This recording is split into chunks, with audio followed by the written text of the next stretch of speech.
하나님 감사합니다. 우리의 기도를 들으신 하나님, 가장 선하고 복된 것으로 응답하여 주시고 우리의 찬양을 기쁘게 받으신 하나님, 성도들의 날마다의 삶이 정말로 기쁘고 즐거운 삶이 될 수 있도록 책임져 주옵소서.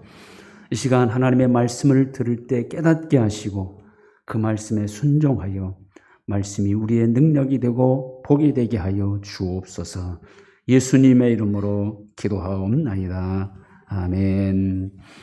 이 시간 하나님께서 우리에게 주시는 말씀은 신약성경 132쪽 누가복음 21장 29절로 36절 말씀입니다. 교독하시고 36절은 같이 봉독합니다. 이에 비유로 이르시되 무화과 나무와 모든 나무를 보라.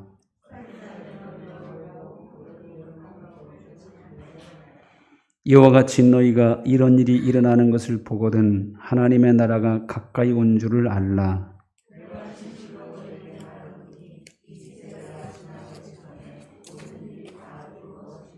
천지는 없어지겠으나 내 말은 없어지지 아니하리라.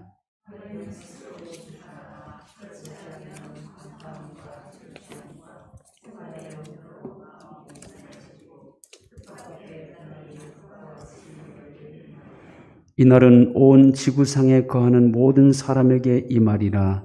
이러므로 너희는 장차 올 이 모든 일을 능히 피하고 인자 앞에 서도록 항상 기도하며 깨어 있으라 하시니라.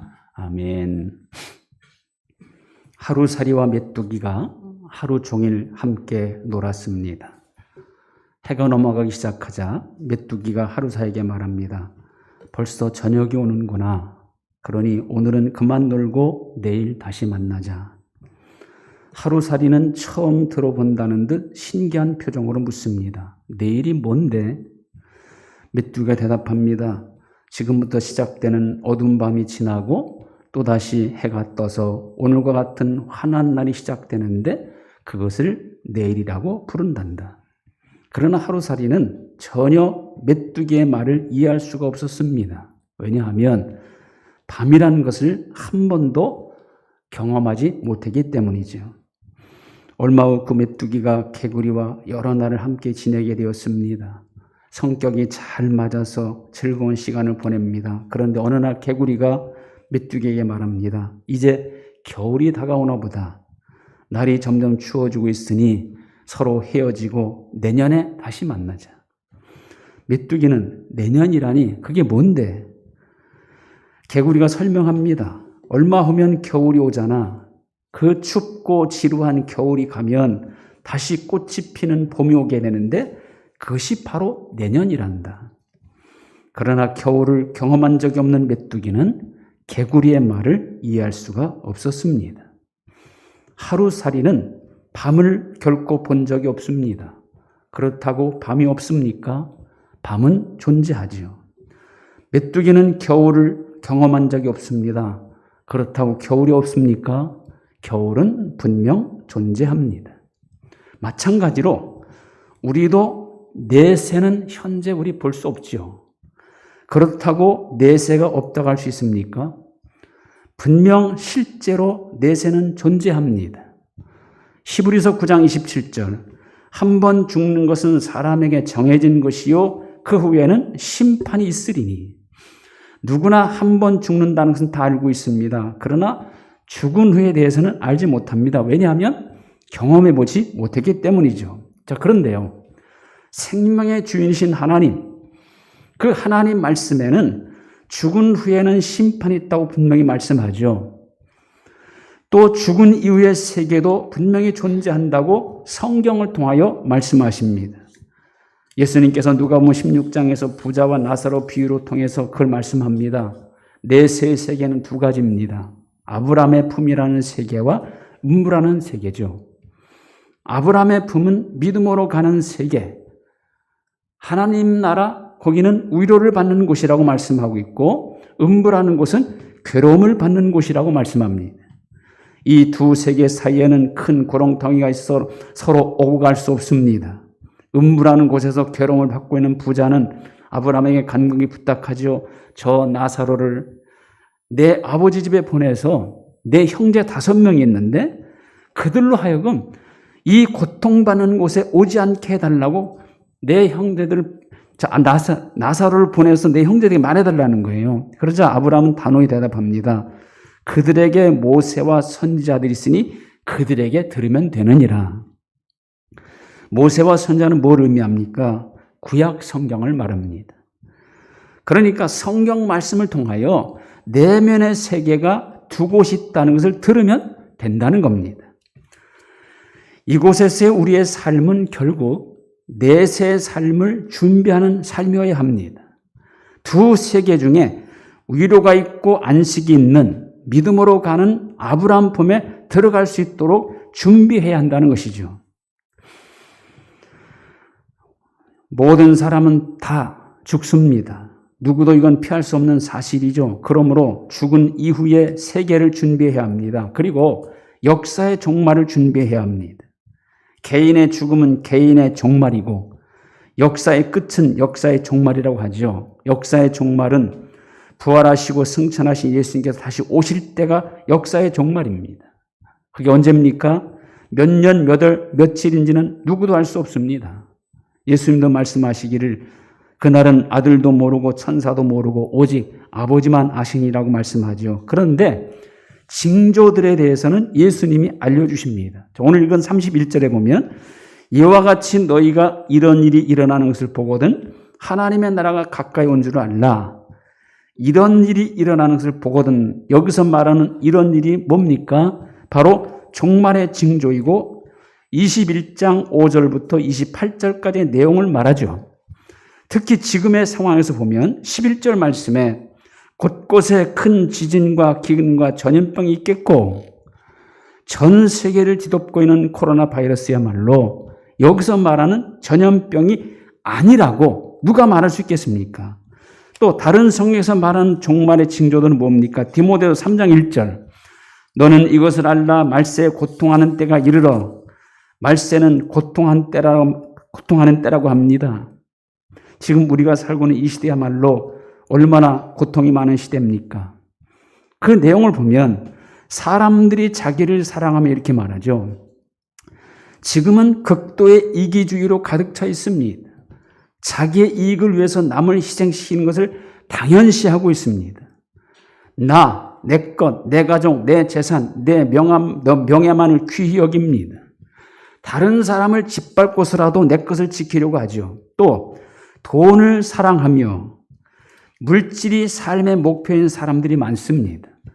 돈을 사람의 목숨보다도 더 귀히 여깁니다. 그래서 돈이 되는 일이라면 물불을 가리지 않습니다. 또 사나우며 이렇게 말하죠. 이기주의로 가득 차 있고 돈을 사랑하는 마음으로 가득 차 있기에 자기가 조금만 손해보는 것을 못 견디합니다. 그래서 사나워지고 별것 아닌 것 가지고 다투고 싸우고 심지어 살인까지 저지릅니다. 지금이 바로 이런 고통이 있는 말세가 아니라고 누가 말할 수 있겠느냐 그 말이죠. 우리 주님은 또 이렇게 말씀합니다. 마태복음 24장 23절 그때의 사람이 너에게 말하되 보라 그리스도가 여기 있다 혹은 저기 있다 해도 믿지 말라. 거짓 그리스도들과 거짓 선지자들이 일어나 큰 표적과 기사를 보여 할 수만 있으면 택하신 자들도 미혹하리라. 거짓 그리스도들, 거짓 선지자들이 일어난다는 겁니다. 자칭 메시아 재림주라고 주장하는 이단들이 판을 치고 있고 거짓 선지자들이 참 선자의 모습으로 하나님의 말씀이 아닌 자기 주장을 전파하고 있습니다. 거짓 선지자는 어떤 자들입니까? 진리를 말하지 않고 거짓을 말하는 자들입니다. 하나님의 말씀을 전하지 않고 자기 주장, 자기 생각을 강요하는 자들입니다. 예레미야 14장 14절 여호와께서 내게 이르시되 선지자들이 내 이름으로 거짓 예언을 하도다. 나는 그들을 보내지 아니하였고 그들에게 명령하거나 이르지 아니하였거늘 그들이 거짓 계시와 점술과 헛된 것과 자기 마음의 거짓으로 너희에게 예언하는도다. 여기서 거짓 선지자의 정체를 말합니다. 그들도 하나님의 이름으로 예언을 하지만 그 예언의 내용은 다 거짓이라는 거예요. 또 그들은 하나님이 보낸 자들이 아니라는 겁니다. 자기 마음의 거짓으로 예언을 한다는 것이죠. 또 에스겔 13장 3절에 보면 주 여호와의 말씀에 본 것이 없이 자기 심령을 따라 예언하는 어리석은 선자에게 화가 있을진저. 하나님의 말씀이 아니라 자기 심령을 따라 예언하는 자들이 어리석은 선지자 곧 거짓 선지자입니다. 오늘날도 이런 사람들이 많습니다. 설교라는 형식을 통해서 하나님의 말씀을 온전히 전하는 것이 아니라 자기 생각, 자기 주장을 펼칩니다. 듣는 사람이 듣기에 좋은 말을 전합니다. 설교가 하나님의 말씀이 되려면 반드시 말씀 자체이신 예수님을 증거해야 하고 하나님의 말씀인 성경에 근거해야 합니다. 아무리 듣기 좋고 사람들을 재미있게 해주고 즐겁게 해준 설교라 해도 자기 생각, 자기 주장이라면 그 설교는 하나님 말씀이 아닙니다. 하나님의 말씀으로서의 설교가 되려면 반드시 예수님이 증거되어야 하고 성경에 근거해야 합니다. 그런 설교가 아닌 설교는 하나님의 말씀이 아니라 거짓 예언일 수밖에 없는 것이죠. 또 주님이 이렇게 알려주십니다. 그때가 되면 많은 사람들이 주님께 이렇게 한다는 것이죠. 주여 주여 우리가 주의 이름으로 선지자 노릇하며 주의 이름으로 귀신을 쫓아내며 주의 이름으로 많은 권능을 행하지 아니하였나까 하리니 그때에 내가 그들에게 밝히 말하되 내가 너희를 도무지 알지 못하니 불법을 행하는 자들아 내게서 떠나가라 하리라. 선지자 노릇하고 귀신을 쫓아내고 권능을 행하는 자라 할지라도 불법을 행하는 자는 주님께 쫓겨난다는 겁니다. 그렇다면 이런 자들이야말로 거짓 선지자들이죠. 주의 이름으로 하긴 하지만 정작 본인들은 불법을 행한다면 그 불법이 그들로 하여금 거짓 선지자임을 증명하는 것이죠. 자, 오늘날 목사라는 직분을 가진 사람들이 하나님 말씀보다는 자기 자랑, 자기 이야기를 전하고 하나님의 법뿐 아니라 세상법마저 어기는 경우가 있다면 그도 바로 거짓 선지자들이에요. 이런 일들이 바로 하나님 나라가 가까이 온 증거라는 겁니다. 역사의 종말이 되면 심판이 이루어질 것이고 심판은 파괴적인 일들이 초래되기 때문에 두려워할 수밖에 없습니다. 그러나 예수 그리스도를 믿어 구원받고 이미 하나님 나라의 시민권자가 된 우리들은 이런 날이 오더라도 두려워할 필요가 없다는 겁니다. 오히려 우리에게는 새 하늘과 새 땅이 가까이 오게 되는 거예요. 우리에게는 오히려 이런 징조들이 새로운 소망을 갖게 하는 겁니다. 왜? 하나님 나라가 바로 우리에게 가까이 오기 때문이죠. 자, 그러면 지금이 하나님 나라가 가까이 온 때라고 한다면 지금 우리는 어떻게 뭘 준비하며 살아야 되겠습니까? 자, 먼저 33절. 천지는 없어지겠으나 내 말은 없어지지 아니하리라. 이 말씀은 무슨 의미냐면요. 지금까지 예수님께서 말씀하신 모든 것은 반드시 이루어질 것이라는 거예요. 그러므로 마지막 때가 가까울수록 우리는 반드시 이루어지는 이 말씀을 붙잡아야 된다는 거죠. 주님께서 말씀하신 대로 역사는 진행되고 있고 주님께서 예언한 대로 종말이 이루어질 것입니다. 그래서 주님은 나는 알파와 오메가요 처음과 나중이라고 말씀하신 겁니다. 지금은 이것저것 따를 때가 아닙니다. 여기저기 기웃거릴 때가 아닙니다. 세상 풍조에 세상 유행에 휩쓸릴 때도 아닙니다. 이 사람 말 저 사람 말에 현혹당할 때도 아닙니다. 하신 말씀을 반드시 성취하시는 주님의 말씀, 어느 시대 누구에게나 똑같이 적용되는 주님의 말씀만을 붙잡아야 할 때라 그 말이에요. 말씀대로 행한 것은 절대로 헛되지 않기 때문이죠. 두 번째로 뭘 준비해야 합니까? 34절 스스로 조심하라 그렇게 말하죠. 뭘 조심하랍니까? 방탕함과 술 취함을 조심하랍니다. 술 취함은 방탕함의 원인입니다. 이 두 단어가 의미하는 것은 태폐적이고 안일한 삶의 태도를 의미하는 거예요. 또 생활의 염려로 마음이 둔하여지는 것을 조심하라고 그러죠. 육신적인 삶에 대한 염려 때문에 신앙적인 감수성이 둔하여지는 것을 조심해야 한다는 겁니다. 하나님의 뜻을 잘 분별하려면 하나님을 향하여 마음을 열어야 하고 귀를 열어야 하죠. 하나님 말씀에 귀를 기울여야 하고 세상의 대세를 따르는 것보다는 하나님의 말씀이 원하는 것을 따라야 한다는 겁니다. 자, 노아는 홍수를 대비해서 방주를 만들라 하신 명령을 따라 110년 동안 방주를 만들었어요. 그런데 같은 시대를 살았던 사람들은 어떻게 홍수 심판에서 전부 망합니까? 예수님께서 노아 시대 사람들의 행태에 대해 이렇게 지적하시죠. 누가복음 17장 27절.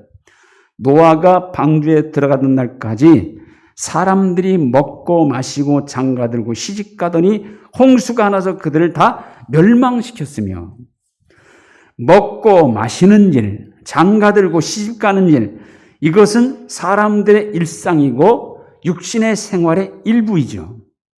그런데 이런 생활에 얽매이다 보니까 홍수 심판에 대해서는 무감각해져 있었고, 그러니 전혀 준비를 하지 않았던 겁니다. 생활에 염려가 많으면 신앙은 게을러지고 나태해질 수밖에 없습니다. 온통 생활에 염려에 쌓여 있으면 하나님을 향해서는요, 둔해질 수밖에 없습니다. 하나님을 향해 둔해지면 하나님의 음성도 듣지 못하고 하나님의 뜻을 분별하지도 못합니다. 결국 육신의 삶에 쫓겨 살다가 하나님을 향해서는 아무것도 소유하지 못하는 영적인 거지가 되고 마는 겁니다. 자, 그날은 이런 사람들에게 어떻게 임한다 그럽니까? 뜻밖의 그날이 덫과 같이 너에게 임하리라. 그날이 덫과 같이 임한다는 거예요. 이게 무슨 뜻입니까? 그날이 바로 덫이 된다는 거예요. 사실 그날은 항상 깨어있는 사람, 믿는 사람이 어떤 날입니까? 영광을 얻는 날이고 승리를 확정짓는 날이에요. 그런데 그날이 덫이 된다는 것은 그날이야말로 망하는 날이 된다는 겁니다. 덫에 빠지듯이 돌발적으로 심판이 그에게 임한다는 겁니다. 이날은 누구도 피할 수 없는 날입니다. 35절, 이날은 온 지구상에 거하는 모든 사람에게 임하리라. 모든 사람에게 임하는 이날, 이날이 덫이 되는 사람이 있는가 하면 이날이 가장 영광스러운 날이 되는 사람이 있다는 겁니다. 우리 사랑하는 예비교 성도님들은 이날이야말로 가장 영광스러운 날, 승리를 확정짓는 날이 되도록 날마다 최선을 다하여 준비하시기를 주님의 이름으로 축원합니다. 그리고 세 번째로 36절에 보면 어떻게 하랍니까? 항상 기도하며 깨어 있으라. 왜 그렇게 해야 합니까? 그 다음 절에 보면 장차 올 이 모든 일을 등이 피하고 인자 앞에 서도록. 장차 올 이 모든 일이 뭡니까? 바로 심판당할 망하는 일이에요. 이걸 피하려면 항상 기도하며 깨어 있어야 한다는 겁니다. 여러분, 기도한다는 것은요, 하나님과 소통하고 있다는 걸 의미하죠. 하나님과 소통하고 있는 사람은 하나님을 향해 깨어있는 사람입니다. 그래서 기도가 중요한 거예요. 항상 기도하는 것은 그날을 가장 준비하는 확실한 일인 동시에 죄가 가득하고 시험과 유혹 많은 이 세상을 이기기 위해서 필요한 성도들의 무기입니다. 부귀와 영광, 물질의 풍요로움과 많은 여인들 품에서 부족한 것 없이 지낸 솔로몬, 영적으로는 마비되어 이방의 우상들을 섬기게 되었고 결국은 하나님께 책망받는 비극적인 결말을 맞이했습니다. 왜냐하면 그는 깨어있지 못했기 때문에. 오늘 우리 신앙도 잠자고 있지는 않는지, 영적으로 무감각해져 있지는 않는지 다시 한번 돌아봐야 합니다. 지금은 그날이 가까운 때입니다. 그러므로 하나님의 말씀을 붙잡아야 하고 방탕함과 술 취함에 빠지지 말아야 하고 생활의 염려에 끌려다니지 말아야 합니다. 항상 기도하며 깨어 있어야 합니다. 그래서 그날이 주님 앞에 떳떳이 서는 가장 영광스럽고 가장 확실한 승리를 맞는 그런 날이 되도록 언제나 깨어 준비하는 우리 모든 성도들이 다 되시기를 주님의 이름으로 축원드립니다. 하나님 감사합니다. 지금이야말로 그날이 가까이 오고 있는 때입니다. 여러 가지 종말의 징조들이 나타나고 있는 이 상황 속에서 오늘 주님께서 하신 말씀처럼 언제나 하나님 말씀을 붙잡고 살게 하시고 생활의 염려, 육신적인 삶에 얽매여 하나님을 향하여 둔해지지 않도록 도와주옵소서. 항상 깨어 기도하며 하나님과 늘 소통하며 살아갈 수 있게 하옵소서. 그날이 언제 우리에게 임하더라도 그날이야말로 우리에게 가장 영광스러운 날이요 기쁜 날이요 승리의 날이 될 수 있도록 인도해 주옵소서. 예수님의 이름으로 기도하옵나이다. 아멘.